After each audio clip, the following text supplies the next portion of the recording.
నమస్కారం. Welcome to BMB Guru channel. మనం ఇప్పుడు 11వ పాఠం వాయసం 9వ తరగతిలో 11వ పాఠం వాయసం. ఇందులో కూడా ఇతివృత్తము, ప్రక్రియ, పాఠం యొక్క ఉద్దేశం, పాఠ్యభాగ వివరాలు, కవి పరిచయము, ప్రవేశిక వరకు చూస్తాం కాబట్టి తప్పకుండా స్కిప్ చేయకుండా చివరి వరకు చూడడానికి ప్రయత్నం చేయండి. ఓకే, మనం ఇప్పుడు పాఠం యొక్క ఈ వాయసం అనే దానికి అర్థం ఏంటో చూసినట్టయితే వాయసం అనగా కాకి అని అర్థం. వాయసం అనగా కాకి అని అర్థం. దీని యొక్క అర్థం అనమాట. వాయసం అంటే కాకి. ఆ తర్వాత దీని యొక్క ఇతివృత్తము, ప్రక్రియ ఏముందో చూసినట్లయితే ఇతివృత్తం, ప్రక్రియను చూసినట్టయితే ఇతివృత్తం జీవకారుణ్యం. ఇతివృత్తం జీవకారుణ్యం. ప్రక్రియ ఆధునిక పద్యం. ఆధునిక పద్యం. ఆధునిక పద్యం అనేది ప్రక్రియ, ఇతివృత్తం జీవకారుణ్యం. ఇక్కడ ఒక్కసారి చదవండి, ఆలోచించి చెప్పండి ఉంది కదా, అదొకసారి మనం చూసినట్లయితే నటనలో ఆమె నాట్యమయూరి, ఆ పడతి నడక హంస నడక, ఆ ఇంట చిన్నారి చిలక పలుకులు పలుకుతుంది, మధుర గాయని సుశీలమ్మది కోకిల స్వరం, కావాలనుకున్న దానికోసం పిల్లలు ఉడుం పట్టు పడతారు, ఉడతా భక్తిగా భక్తునికి భగవంతునికి దక్షిణ సమర్పించాలి, కొందరు యజమానుల పట్ల కుక్క విశ్వాసం చూపిస్తారు, ప్రదర్శిస్తారు, అతడు అవినీతి పరులకు సింహ స్వప్నం. అంటే ఇక్కడ చూడండి, మొత్తం ఏమి వచ్చిన నాట్య మయూరి అంటే నెమలి, నెమలి, హంస, చిలుక, కోకిల, ఉడుం,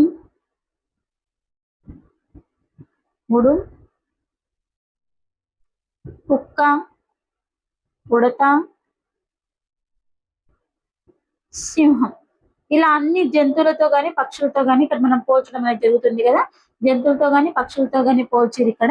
ఎవరిని, మనుషుల్ని, మనం చేసేటువంటి మనం కొన్ని ప్రవర్తనలు ఉంటాయి కదా, ఆ వాటిని కానీ మనకి ఏమైనా వాటిని ఇక్కడ అన్ని కూడా జంతువులతో పోల్చడం జరిగింది కదా. జంతువులు గాని పక్షులు గాని వాటితో మనం కొన్నింటిని పోల్చుకుంటాం. నాట్యం చేయడంలో కానీ, మనం మాట్లాడడంలో కానీ, లేకపోతే పాటలు పాడడంలో కానీ, లేక మనం ఒకరి పట్ల విశ్వాసాన్ని ఏ విధంగా ప్రదర్శిస్తున్నాం, ఏ విధంగా చూపిస్తున్నాం, వాళ్ళకి ఏ విధంగా గౌరవిస్తున్నాం, మనం భక్తితో ఏం సమర్పించుకుంటున్నాం, వీటన్నింటిని కూడా ఏదో ఒక జంతువు కానీ ఏదో ఒక పక్షితో కానీ పోల్చడం అనేది జరిగింది ఇక్కడ. తర్వాత పాఠం యొక్క ఉద్దేశం చూసినట్టయితే ప్రకృతిలో ప్రాణులన్నీ స్వేచ్ఛగా జీవించాలి. ప్రతి ప్రాణికి తనదైన ప్రత్యేకత అనేది ఉంటుంది. ఆయా ప్రత్యేకతలను అనుసరించి వాటిని ఆదరించాలి. కాకి కూడా ఒక ప్రాణి. దీని విశిష్టతను చెప్పుతూ కాకి పట్ల చులకన భావం ఉండరాదని తెలియజేయడమే ఈ పాఠం యొక్క ఉద్దేశం. కాకి అన్ని ప్రాణులకి స్వేచ్ఛగా జీవించే హక్కు ఉంటుంది. ప్రతి ప్రాణికి తనదైన ఒక ప్రత్యేకత అనేది ఉంటుంది. ఆయా ప్రత్యేకతలను అనుసరించి అవి వాటిని ఆదరించాలన్నమాట. ఏ పక్షికి, ఏ పక్షి గాని ప్రాణి అంటే పక్షి గాని జంతువు గాని ఏదైనా సరే, మనిషి అయినా సరే, దానికి స్వేచ్ఛగా జీవించే హక్కు ఉంటుంది. దానికి ఒక ప్రత్యేకత ఉంటుంది. వాటిని మనం అనుసరించి, వాటి యొక్క ప్రత్యేకతను అనుసరించి మనం వాటిని ఆదరించాలి. అయితే కాకి కూడా ఒక ప్రాణి. కాకి యొక్క విశిష్టతను చెప్పుతూ కాకి పట్ల చులకన భావం ఉండరాదని తెలియజేస్తున్నట్టే ఈ పాఠం. కాకి పట్ల మనకు ఉన్నటువంటి చులకన భావం ఉంటుంది కదా, చాలా మందికి కాకి పట్ల చులకన భావం ఉంటుంది. కాబట్టి దాన్ని చూస్తే అది తల మీద కూర్చుంటే అపశకునం అని చెప్పడము, ఇంకా కాకి అరుస్తుంటే కాకి గోల ఇట్లా మాట్లాడుతుంటారు కదా, అలాంటి చులకన భావం ఉండకుండా చేయడం కోసమే ఈ పాఠం అనేది రావడం జరిగిందట. ఈ పాఠం యొక్క ముఖ్య ఉద్దేశం. ఆ తర్వాత పాఠ్యభాగ వివరాలను చూసినట్టయితే ఈ పాఠ్యభాగం పద్య ప్రక్రియకు చెందింది. ఆధునిక కవి మామిండ్ల రామగౌడు. ఎవరు? మామిండ్ల రామగౌడు ఆధునిక కవి. ఈయన ఎవరంటే ఆధునిక కవి మామిండ్ల రామగౌడు.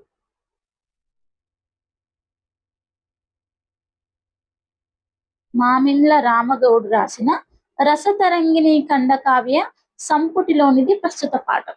వాయసం అనే పాఠం. వాయసం అనేటువంటి పాఠం ఎక్కడి నుంచి తీసుకోబడుతుంది అంటే రసతరంగిణి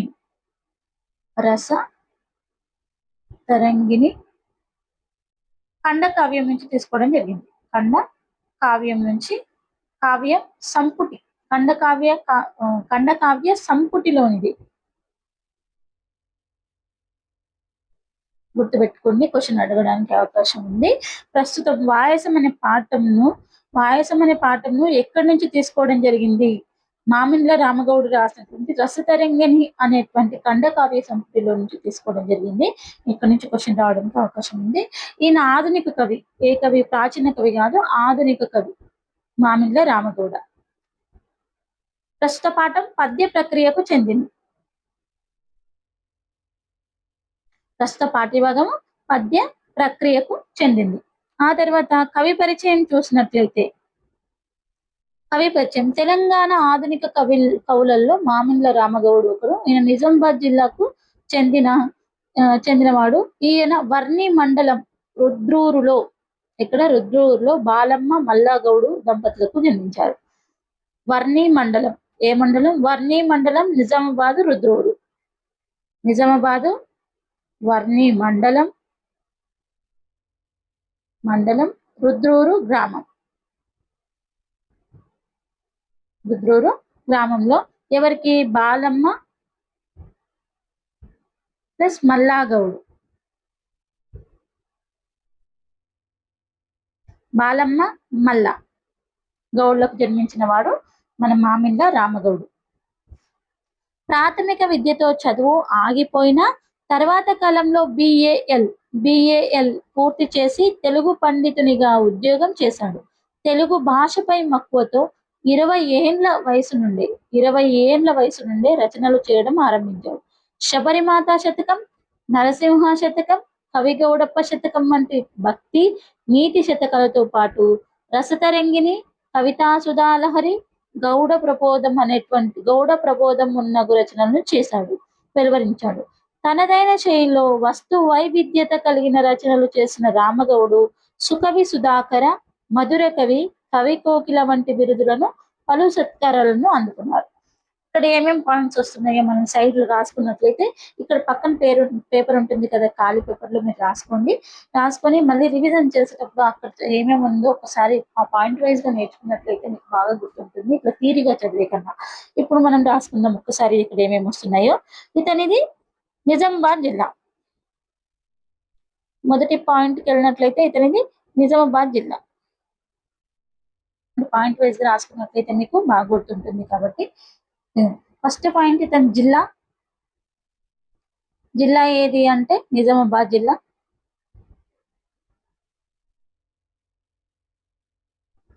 నిజామాబాద్ జిల్లా. మండలం వర్ణి మండలం, గ్రామం రుద్రూరు గ్రామం. తల్లిదండ్రులు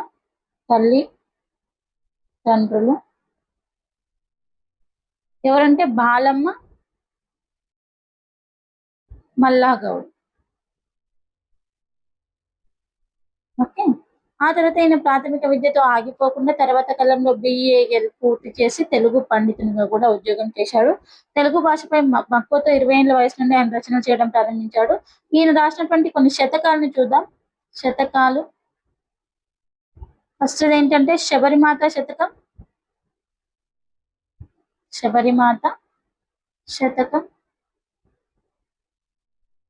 ఆ తర్వాత నరసింహ శతకం,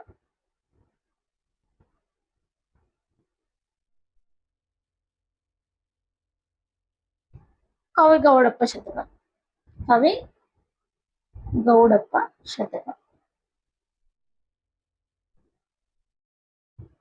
గుర్తుపెట్టుకొని శబరిమాత, నరసింహ, కవిగౌడప్ప శతకాలను రాశాడు. ఈయన యొక్క శతకాలు ఏమున్నాయి? ఇక్కడ సైడ్ లో ఖాళీగా ఉంటుంది, ఇక్కడ నేను రాసి నాకు కనిపించదు కాబట్టి మీకు వదిలేస్తున్నాను. ఇక్కడ సైడ్ కొంచెం ప్లేస్ ఉంటుంది, లేదా కవి కింద ఈ పేరు కింద అక్కడ ఉంటుంది కదా, ఇక్కడ ఖాళీగా ఉన్న ప్లేస్ లో కూడా రాసుకోవచ్చు.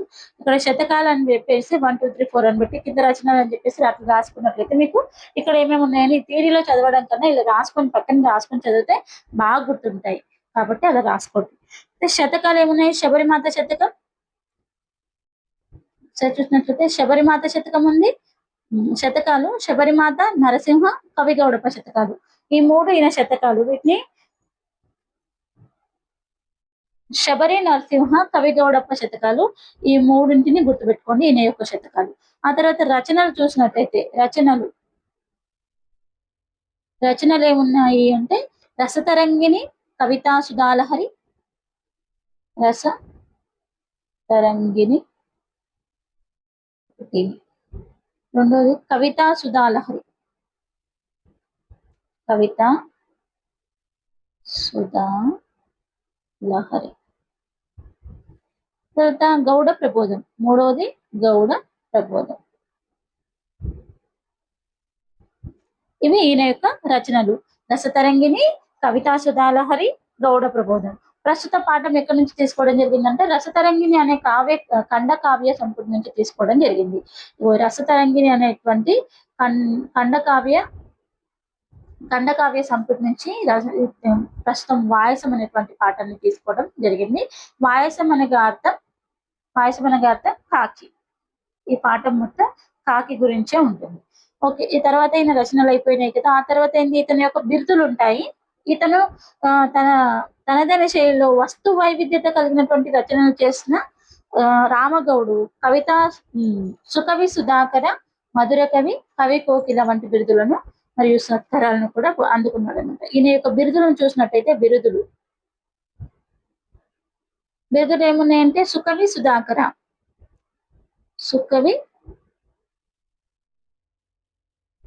సుధాకర, రెండవది మధుర కవి, కవి కోకిల.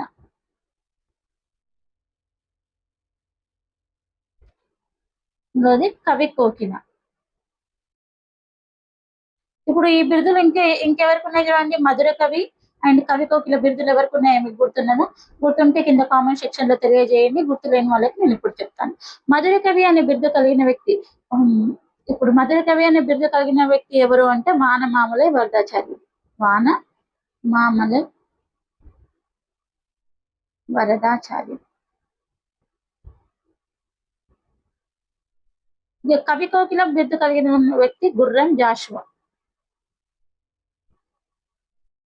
ఇందులో మీకు గుర్రం జాషువా గారివి కానీ వరదాచార్యుల గారివి కానీ ఇంకా కొన్ని బిరుదులు ఉన్నాయి కదా, అవి గుర్తున్నట్లయితే కామెంట్ సెక్షన్ లో నాకు తప్పకుండా తెలియజేయండి. ఓకే, ఇంకా చాలా బిరుదులు ఉన్నాయి. వానమామలై వరదాచార్యులకు 4 బిరుదులు ఉంటాయి. గుర్రం జాషువా గారికి ఒక 6 బిరుదులు ఉన్నాయి. ఈ బిరుదులకు సంబంధించిన క్లాస్ కూడా ఉంది. మీకు వాటిని గుర్తించుకోవడానికి కోడ్ కూడా ఉంటుంది కాబట్టి తప్పకుండా ఆ క్లాస్ ఒక్కసారి చూడండి. కింద కామెంట్ సెక్షన్ లో ఈ బిరుదులకు సంబంధించిన లింక్ ఇస్తాను, ఒక్కసారి ఓపెన్ చేసుకొని చూసుకోండి. ఓకే, ఇది ఈ పాఠం అనమాట.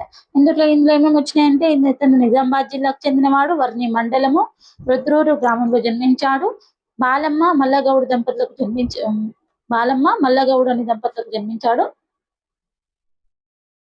ప్రాథమిక విద్యతో ఆగిపోకుండా తర్వాత కాలంలో బిఏఎల్ పూర్తి చేసి తెలుగు పండితుగా ఉద్యోగం చేసి తెలుగు భాషపై మక్కువతో 20 ఏళ్ల వయసు నుంచి రచనలు చేయడం ప్రారంభించాడు. ఈయన యొక్క శతకాలు ఏమున్నాయంటే శబరిమాత, నరసింహ, కవిగౌడప్ప శతకాలు. అలాగే మరియు ఈయన యొక్క రచనలు ఏమున్నాయంటే రసతరంగిణి, కవితా సుధాలహరి, గౌడ ప్రబోధం. ఈయన యొక్క బిరుదులు ఏమున్నాయంటే మధుర కవి, కవి కోకుల, సుకవి సుధాకర. మధుర కవి బిరుదు కలిగినటువంటి వ్యక్తి వానమామలై వరదాచార్యులు. కవి కోకుల బిరుదు కలిగిన వ్యక్తి ఇంకొక వ్యక్తి కూడా ఉన్నాడు, ఆయన గుర్రం జాషువా గారు. గుర్రం జాషువా గారికి కూడా ఒక 6-7 బిరుదులు ఉన్నాయి. వాటిని కూడా తెలిసిన వాళ్ళు కామెంట్ సెక్షన్ లో తప్పకుండా తెలియజేయడానికి ప్రయత్నం చేయండి. ఇప్పుడు నెక్స్ట్ ప్రవేశికను ఒక్కసారి చూసినట్టయితే సకల జీవులను మనిషి సమధారించాలి. సర్వ ప్రాణుల పట్ల దయ కలిగి ఉండాలి. కానీ మనిషి స్వార్థ చింతనతో తన స్వలాభాన్ని చూసుకుంటున్నాడు. ప్రకృతిలో కాకి పక్షి అయినప్పటికీ అందుకు విరుద్ధంగా ఐక్యతను, కలుపుగోలుతనాన్ని ప్రదర్శిస్తూ జనావాసాల్లోనే తిరుగుతూ ఉంటుంది. దాని గురించి ఈ పాఠంలో చదువుకుందామని చెప్పేసి కాకి గురించి ఇందులో ఇవ్వడం జరిగింది అనమాట. ఈ ప్రవేశిక చదివిన తర్వాత మొత్తం ఈ లెసన్ మొత్తం కాకి గురించే ఉంటుంది అని మీకు అర్థమయ్యే ఉంటుంది. ఇక్కడ ద్వాంశమా మాంసమా కాంక్షిస్తున్నాం అంటే నేను ఒక్కసారి సారాంశాన్ని చెప్తాను చూడండి. కాకి గురించి, కాకి మాంసం ఎందుకు కోరుతున్నావు? మనుషులు తినడం మానేశారా? నీకు మాంసం ఎక్కడి నుంచి దొరుకుతుంది? నరులకు పెట్టే బలికూడు తిని ఎన్నాళ్ళు బతికిడుస్తావు? తీపి పాయసం ఇష్టం లేదా? ఎంగిలి మెతుకులు మింగడం ఎందుకు అని జనం ఆకలి కేకలతో అలమటిస్తుంటే నీకు మాత్రం భోజనం ఎలా దొరుకుతుంది అని కవి ప్రశ్నించడం జరుగుతుంది. అని ఆత్మబుద్ధిని ప్రకటించే నీవు చిరకాలం చిరంజీవిగా ఉండు. ఒంటి చూపు కలిగిన నీ బుద్ధిని పలు రకాలుగా పక్క చూపులు చూసే మోసగాళ్ళు మెచ్చరట. అయితే తనకు కాకి ఒంటి చూపుతోనే చూస్తుంది. పలు రకాలుగా చూసేటువంటి మోసగాళ్ళు ఈ ఒంటి చూపును మెచ్చుకోరు అని చెప్పడం జరుగుతుందన్నమాట ఇక్కడ. పలు రకాలుగా చూసేటువంటి వ్యక్తులు నీ ఒంటి చూపును మెచ్చుకోరు. కాకి గొప్ప అందచందాలు గలది కాదు. కవి చెప్తున్నాడు. కాకి అనేది గొప్ప అందచందాలు కలిగినది కాదు. కానీ కాకిలాగానే కోకిల కూడా ఉంటుంది. కోకిల స్వరాన్ని విని మనం అబ్బా ఎంత బావుంది అంటాము. కాకి అరిస్తే మాత్రం కాకి గోల అంటారు. అలా కాకిని ఎప్పుడు హేళనగా చూస్తూనే ఉంటాము. అయినా అది మన పరిసరాల్లో ఉన్నటువంటి హ్మ్. వ్యర్థమైనటువంటి పదార్థాలను ఎప్పటికెప్పుడు శుభ్రం చేస్తూనే ఉంటుంది. అయినా ఆ కాకిని మనము చిన్న చూపే చూస్తాము. నల్లనైన వర్ణంతో శ్రీకృష్ణుడు సకల లోకాల్లో పూజనీయుడై వెలగలేదా? అంటే నల్లగా ఉన్నటువంటి దేవుడిగా ఉండి పూజించబడ్డాడు. విషాన్ని తాగి నల్లబడిన పరమశివుడు కూడా పూజించబడుతున్నాడు. అందమైన చంద్రుని ముఖంలో నల్లని మచ్చ ఉన్నా కూడా చల్లని వెన్నెలని కురిపించలేదా? కురిపిస్తుంది. చీకటి దారులు నలుపైన ఆకాశం, నీరు, రాత్రి, నీడ నలుపే. కానీ కాకి నల్లదని ఆహ్, కాకి నల్లదని చిన్న చూపు చూస్తా ఉంటాం. ఇవన్నీ నలుపే అయినా కూడా వాటిని గొప్పగా భావిస్తూ కా కాకిని మాత్రమే చిన్న చూపు చూడడం జరుగుతుంది. అలాగే చుట్టాలు ఎక్కువగా ఉన్నప్పుడు కూడా కాకి బలగమని హేళన చేస్తారు. బంధుజనం ఉంటే మాత్రం వాళ్ళ నుంచి ఆదరణ పొందుతారు. కాకి పిల్ల కాకికి ముద్దు. అంటే ఏదైనా పిల్లలు అందంగా లేకపోతే తల్లిని, పిల్లను ఇద్దరిని కలిపేసి కాకి పిల్ల కాకికి ముద్దు. ఆ తల్లి ఆ బిడ్డను ప్రేమగా చూసినా కూడా కాకి పిల్ల కాకికి ముద్దు అని చెప్పేసి వ్యంగ్యంగా పలకడం జరుగుతుంది. అలాగే ఎవరైనా ఎక్కువగా వాగుతుంటే, ఏదైనా గొడవ పడి ఎక్కువ వాగితే ఎందుకు కాకిలాగా వాగుతున్నావని, పిల్లలు అల్లరి చేసినా కూడా ఎందుకు కాకిలాగా కాకి గోల ఊరికే చిరాకు పెట్టిస్తున్నారని చెప్పేసి అనడం జరుగుతుంది. కావు కావుమంటూ దేవుని వేడుకునే కాకి అరుపులు మన చెవులకు ములుకుల వలె తాకుతాయట. అంటే కాకి మాత్రం మన ఇంటి మీద వాలి సమాచారం అడుగుతూ మన ప్రాణ స్నేహితుని వలె ఉంటుంది అని చెప్పేసి ఈ పాఠంలో చెప్పడం జరుగుతుంది. ఇంకొకసారి కాకులు బాగా అరుస్తుంటే మనకు చుట్టాలొస్తున్నారేమో అందుకే కాకి అరుస్తుంది అని అంటారు. కొన్ని సార్లు అవి నిజం జరుగుతాయన్నమాట. కాకి అరుస్తుంటే చుట్టాలు కంపల్సరీ వస్తారని చెప్పేసి ఎప్పటినుంచో అలా అనుకుంటా ఉంటారు. అది ఈ విధంగా కాకి గురించి, కాకి యొక్క అందచందాల గురించి, మిగిలిన యొక్క జీవులను మనం ఏ విధంగా ఆదరిస్తున్నాం, కాకిని ఏ విధంగా ఆదరిస్తున్నామో ఈ పాఠంలో వివరంగా చెప్పడం జరిగింది. ఓకే. Thanks for watching.